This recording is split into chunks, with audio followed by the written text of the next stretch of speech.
you got here and saw that the door was open, right?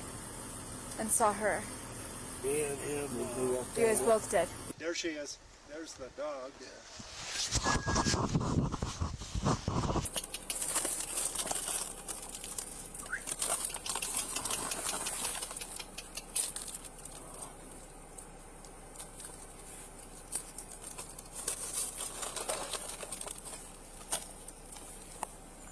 You take off again? Yeah, close.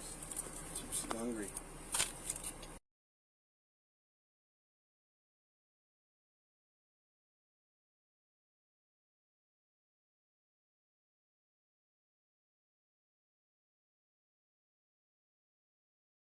In a tragic and bizarre turn of events, the world recently learned that legendary Hollywood actor Gene Hackman and his wife, Betsy Arakawa, were found dead at their secluded New Mexico home under disturbing circumstances. The discovery, which took place on February 26, unfolded after private security personnel, conducting a routine check on the couple's property, saw the bodies through a window and immediately notified the authorities. Hackman, 95, and Arakawa, 65, had been married since 1991 and were known for their quiet, private life away from the public eye.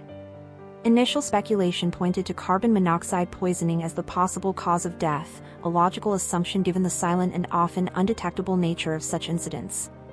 However, investigators quickly ruled out that theory, particularly after finding the couple's dog dead in a different location on the expansive estate. This discrepancy prompted a more in-depth investigation, eventually revealing a more unusual and alarming cause behind the deaths. Medical examiners later confirmed that Betsy Arakawa had died on or around February 12 from hantavirus pulmonary syndrome, a rare but often fatal disease that is contracted through exposure to rodent droppings and urine. This virus, which affects the lungs, is known to spread primarily when people clean areas like basements, attics, or storage buildings where infected rodents may have lived. Arakawa's death marked a grim reminder of the dangers that can exist even in the most serene environments. In the days following her death, Hackman, who was suffering from severe heart disease compounded by Alzheimer's and kidney issues, also passed away on February 18. Investigators speculated that, due to his deteriorating mental and physical health, Hackman may not have realized his wife had died. The case drew widespread attention and prompted the New Mexico Department of Public Health to conduct an immediate assessment of the property. What they discovered painted a chilling picture of long-standing rodent infestation. Health officials found evidence of rodent activity across 8 detached structures on the property, including garages, sheds, and goose houses, referred to in the report as casitas. They uncovered droppings, rodent nests, and both live and dead rodents. 2 vehicles on the estate also showed signs of infestation, and several buildings contained rodent traps, indicating that the issue had likely been ongoing and previously known to those maintaining the estate.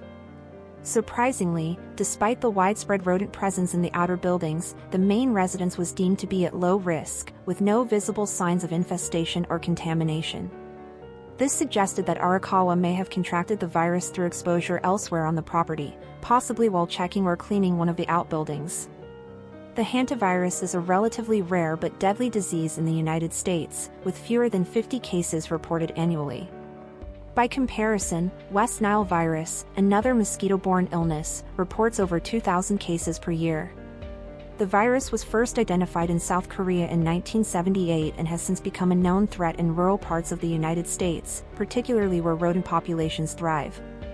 After Arakawa's death, news emerged that 3 additional people had died from hantavirus in Mammoth Lakes, California, further stoking public fear about the virus's resurgence.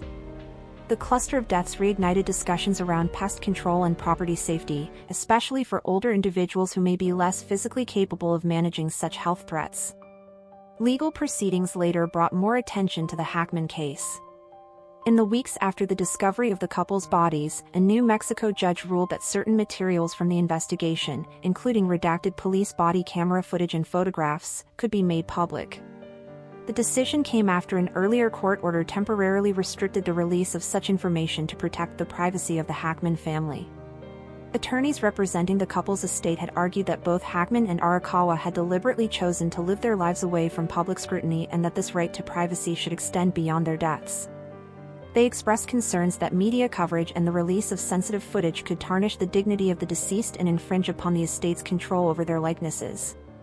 Nonetheless, Judge Matthew Wilson authorized the release of investigation-related content, provided that the footage did not contain any visual depictions of the bodies themselves.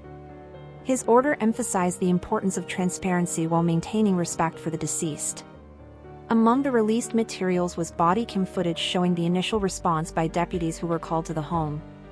The video shows them speaking with two workers who had initially seen the lifeless body through a window.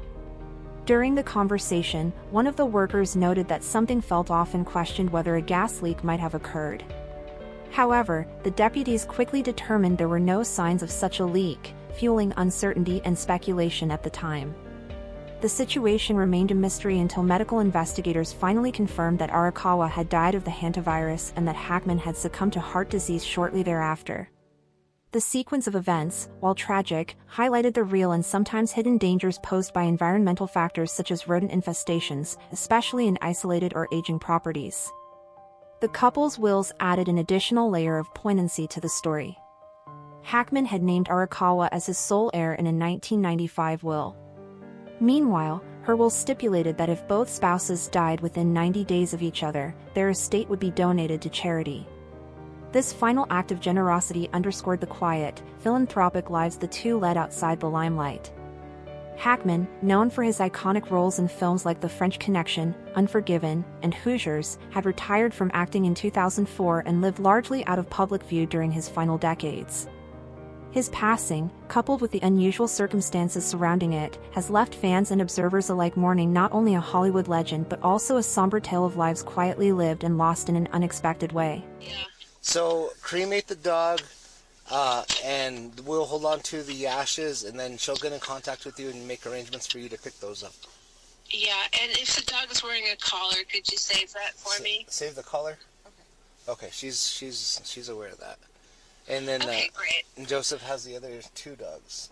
Our animal control officer, she's asking, they want Joseph to take possession of both German Shepherds? The one that they...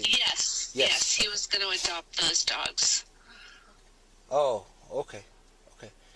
All right, and you're fine with that, Miss Elizabeth? Yes. Okay. All right, well, that's been arranged.